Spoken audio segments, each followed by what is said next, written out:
এবং এই দেশকে ভালোবাসেন, জনগণকে ভালোবাসেন।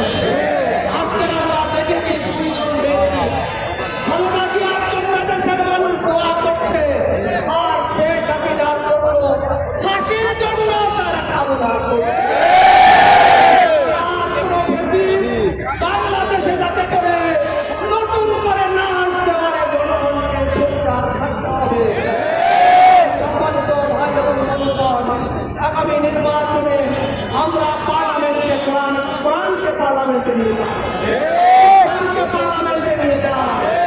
আজকের এই গণমিছিলে আপনারা যারা যুক্ত হয়ে অনেক দূর থেকে কষ্ট করে এই পর্যন্ত এসেছেন, আপনাদেরকে সকলকে আমরা ধন্যবাদ করতে চাচ্ছি। আল্লাহ তাআলা আমাদের এই গণমিছিলকে কবুল করুন। জয় হবে ইনশাআল্লাহ। বাংলাদেশ জিন্দাবাদ, বাংলাদেশ জিন্দাবাদ।